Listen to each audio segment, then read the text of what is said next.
건강관리를 잘 하시는 분들의 이 특징 중에 하나가 규칙적으로 이 뭔가를 한다는 거예요. 그래서 예를 들어서 가장 대표적인 게 아침에 일어나자마자 몸에 좋은 야채 주스를 공복에 한 잔을 한다. TV 이제 프로그램을 보면 그 유명한 탤런트나 또 가수분들이 일상의 삶에서 내가 어떻게 건강을 유지한다 하면서 그렇게 하는 걸 제가 몇 번 본 적이 있어요. 또 이제 규칙적으로 산책이나 운동하기, 이걸 꾸준히 하시는 분들이 있죠. 또 일정하게 꾸준하게 취미 생활을 잘 하시면서 또 컨디션 관리를 하고 신경 써서 식단 조절을 잘 하는 이제 그런 비결들이 건강을 유지하는 그런 비결인 걸로 같습니다. 저는 개인적으로 오래전부터 습관적으로 매일 오늘 본문 말씀인 시편 136편을 매일같이 읽고 묵상하는데 꽤 오랫동안 그렇게 해온 것 같아요. 그런데 매일 1절부터 26절까지 똑같은 본문을 묵상하는데 그때마다 또 그 순간마다 하나님이 주시는 은혜가 다릅니다. 데살로니가 전서 5장 16절부터 18절까지 한번 우리 읽어볼까요? 우리가 잘 알고 있는 말씀인데 데살로니가 전서 5장 16절부터 18절까지 시작. 항상 기뻐하라, 쉬지 말고 기도하라, 범사에 감사하라, 이것이 그리스도 예수 안에서 너희를 향하신 하나님의 뜻이니라. 언젠가 이 말씀을 읽고 묵상하는데 너희를 향하신 하나님의 뜻이니라, 저 말씀이 너를 향하신 하나님의 뜻이니라, 이렇게 내가 적용을 해야 되겠다고 하는 마음의 감동이 와서 하나님 뜻대로 내가 순종을 해야 되겠다, 이렇게 결심한 때가 있었어요. 그래서 어떻게 순종을 해야 될까? 저게 하나님의 뜻이라고 하는데 내가 어떻게 순종을 해야 될까 하다가 그 중에 한 가지 실천하기로 결심을 한 게 매일 시편 감사장인 시편 136편을 이제 읽고 묵상을 해야 되겠다라고 그렇게 이제 적용하기로 결심을 한 겁니다. 저와 여러분들은 살다가 보면 때로는 어렵고 힘든 일을 만날 때가 많이 있죠. 또 괴롭고 답답한 일을 만날 때가 있습니다. 때로는 열통 터지고 화날 일이 한두 번이겠습니까? 또 우울하고 짜증날 일도 생깁니다. 저는 그럴 때마다 이 시편 136편을 그날은 한 번만 읽는 게 아니고 시간 나는 대로 수시로 읽고 묵상하기를 계속 반복을 해요.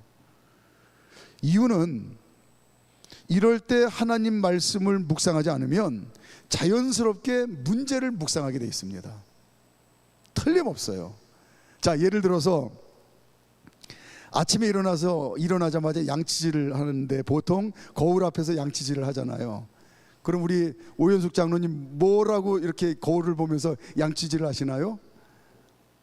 내가 이렇게 이쁘게 생겼었나? 예, 감탄을 하면서 양치질을 당연히 하시죠. 근데 만에 하나 문제가 생겼다 그러면 영락없이 문제를 묵상하면서 양치질을 합니다. 틀림없어요. 하루를 문제 묵상으로 시작해서 밥 먹을 때도 문제를 묵상하는 거예요. 밥을 씹는데 사실은 문제를 곱씹는 겁니다. 길을 걸을 때도 계속해서 또 시간 나는 대로 문제를 묵상을 해요. 이건 틀림없는 사실입니다. 예를 들어서 속상한 일이 있는 사람이 이 속상한 일을 곱씹으면서 이 분을 참지 못하고 계속해서 술을 마셔야 된다. 그러면 결국 그 사람 그거 벗어나지 못하면 술과 문제에 찌들어서 그 인생이 무너지고 말아요. 알코올 중독자들이 많이 있는데 그게 어느 날 괜히 그렇게 된 게 아닙니다. 문제에 매몰돼서 그 문제와 함께 술에 쩌든 거예요. 그러니까 인생이 그냥 무너지고 마는 겁니다. 마찬가지로 문제를 묵상하고 이걸 인간적인 방법으로 해결하려고 애쓰면은 영락없이 마귀는 그 틈을 타서 공격을 합니다. 요만한 문제도 눈앞에 갖다 대면, 손톱만한 문제도 눈앞에 갖다 대면 태산처럼 커 보이게 만들어요. 그리고 계속해서 와서 거짓말을 합니다. 너는 그 문제 때문에 너는 행복할 수 없다. 너는 그 문제 때문에 너는 행복할 수 없다. 너는 그 문제 때문에 행복할 수 없다. 계속해서 와서 거짓말을 하는 거예요. 잠언 15장 13절 진리의 말씀입니다. 시작. 마음의 즐거움은 얼굴을 빛나게 하여도 마음의 근심은 심령을 상하게 하느니라. 예, 문제를 묵상하고 문제를 곱씹으면 심령이 썩어버려요. 또 잠언 17장 22절 시작. 마음의 즐거움은 양약이라도 심령의 근심은 뼈를 마르게 하느니라. 예, 그러니까 문제를 계속해서 묵상하며 문제에 매몰되면 심령이 썩어버리고 뼈가 말라요. 하나님 자녀의 심령이 상하고 뼈가 마르는 걸 유일하게 좋아하고 박수치고 응원하는 건 마귀 새끼입니다. 잘한다고, 신난다고. 그동안 살아오면서 때로는 시험, 환난, 풍파가 있을 때마다 시편 136편을 꾸준히 읽고 묵상하려고 정말 부단히 애를 쓴 것 같습니다. 절대로 문제 묵상하지 않고 나는 시편 136편을 묵상한다. 문제 붙들고 나는 절대로 씨름하지 않는다. 시편 136편을 나는 묵상한다. 문제 속에서 절대로 허우적거리지 않고 나는 시편 136편을 묵상한다. 그렇게 애썼던 것 같아요. 그러는 순간에 하나님께서 아주 중요한 깨달음을 주셨어요. 잠언 4장 23절을 통해서 깨닫게 하셨습니다. 자, 잠언 4장 23절 시작. 모든 지킬 만한 것 중에 더욱 내 마음을 지키라. 생명의 근원이 이에서 남이니라. 예, 잠언 23장을 통해서 하나님이 마음속에 큰 깨달음을 주셨어요. 그 어떤 상황에서도 내가 하나님 자녀니까 하나님 뜻대로 살아야 되는데 하나님 뜻은 분명해요. 항상 기뻐하라. 쉬지 말고 기도하라. 범사에 감사하라. 이게 하나님 뜻인데 하나님 뜻대로 순종하겠다고 마음을 확정하는 겁니다. 그냥 마음을 정하는 거예요. 그래서 어디서든지 내가 무슨 일이 있든지 모든 것에 감사하기로 마음을 그냥 결정을 해버리는 거예요. 시편 136편은 26절로 되어 있는데 이따가 우리가 한번 읽어볼 건데 매 절마다 하나님께 감사하라. 매 절마다 하나님께 감사하라. 하나님께 감사하라. 이렇게 고백하고 있습니다. 그러니까 이 시편 136편을 고백하는 하나님의 거룩한 자녀는 감사한 것밖에 없어요. 아예 모든 것에 감사하기로 그냥 작정을 해버린 겁니다. 하나님 말씀대로 마음을 정한 거예요. 감사하며 살기로 작정하니까 그냥 감사 인생이 된 겁니다. 감사할 일들만 있어서 감사 인생이 되는 것이 아니라, 다시요, 감사할 일들만 생겨서 감사 인생을 사는 것이 아니라 감사하며 살기로 작정하니까, 감사하기로 하며 살기로 마음을 정하니까 그 인생이 감사 인생이 된 겁니다. 안경, 우리가 여름 되면 선글라스 이제 한참 끼고 다니는데 대부분 이제 검은색 계통의 선글라스를 끼니까 이게 검게 보이는 겁니다. 예를 들어서 이제 좀 패션을 생각해서 빨간색 선글라스를 꼈다 그러면 온통 다 어떻게 보입니까? 빨갛게 보이는 거예요. 파란색 선글라스를 끼자 그러면 온통 어떻게 보여요? 파랗게 보이는 겁니다. 대표적인 인물이 누구냐? 다윗이에요. 자, 시편 57편 7절, 시편 57편 7절 시작. 하나님이여 내 마음이 확정되었고 내 마음이 확정되었사오니 내가 노래하고 내가 찬송하리이다. 그런데 놀랍게도 이 다윗의 신앙의 고백이 언제 있었느냐면 사울의 죽음의 위협이 가장 최고조일 때, 아둘람 굴과 엔게디 굴 이 짐승처럼 굴에 숨어들어서 목숨 부지하기 위해서 그렇게 도망 다닐 때에 그때 하나님 앞에 고백한 내용이에요. 마음을 확정하니까 가장 비참하고 고통스러운 도망자 신세인데도 감사 인생을 삽니다.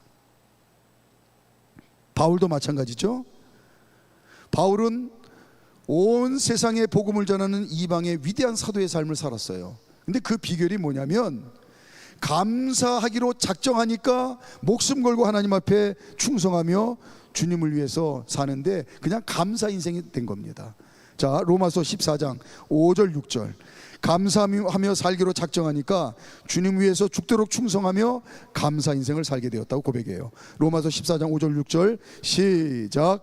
어떤 사람은 이 날을 저날보다 낫게 여기고 어떤 사람은 모든 날을 같게 여기나니 각각 자기 마음으로 확정할지니라.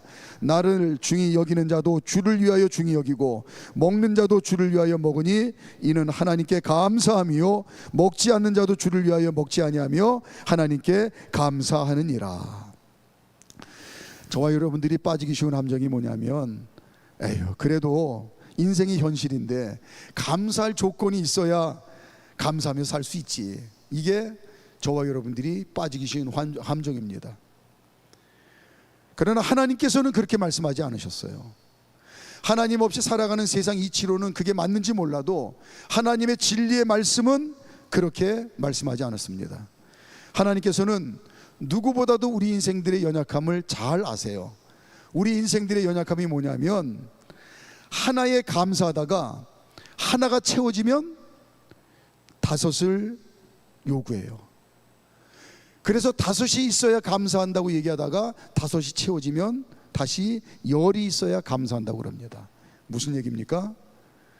원래 우리 인간의 생겨먹은 감사의 그릇은 밑빠진 독입니다. 이 생명 다하도록 절대로 채울 수 없는 밑빠진 독이 우리 인간의 본래의 감사의 그릇이에요. 그래서 아예 하나님 자녀들은 인생 자체를 하나님 아버지의 은혜와 사랑이라고 하는 강물에 던져버리라는 겁니다. 그러면 그 밑빠진 독에 하나님 아버지의 은혜와 사랑의 강물 안에 던져버리면 그 밑빠진 독에 온통 감사의 강물이 차고 흘러넘치는 거예요. 그것이 바로 하나님의 은혜와 사랑에 감사하며 살기로 마음을 확정하는 겁니다. 내 밑빠진 이 감사의 인생을, 이 밑빠진 영원히 채울 수 없는 이 감사의 인생의 그릇을 하나님의 은혜와 사랑에 던져버리는 거예요. 그 강물에. 이게 마음을 확정하는 겁니다. 제가 말씀을 준비하면서 옛날에 기억하고 있었던 정현종 시인의 모든 순간이 꽃봉오리인 것을 이라는 시가 떠올랐어요. 제가 읽어보겠습니다. 모든 순간이 꽃봉오리인 것을. 정현종. 나는 가끔 후회한다. 그때 그 일이 노다지였을지도 모르는데, 그때 그 사람이, 그때 그 물건이 노다지였을지도 모르는데 더 열심히 파고들고 더 열심히 말을 걸고 더 열심히 귀를 기울이고 더 열심히 사랑할 걸. 밤벙어리처럼 귀머거리처럼 보내지는 않았는가? 우두커니처럼 더 열심히 그 순간을 사랑할 것을. 모든 순간이 다 꽃봉오리인 것을, 내 열심을 따라 피어날 꽃봉오리인 것을.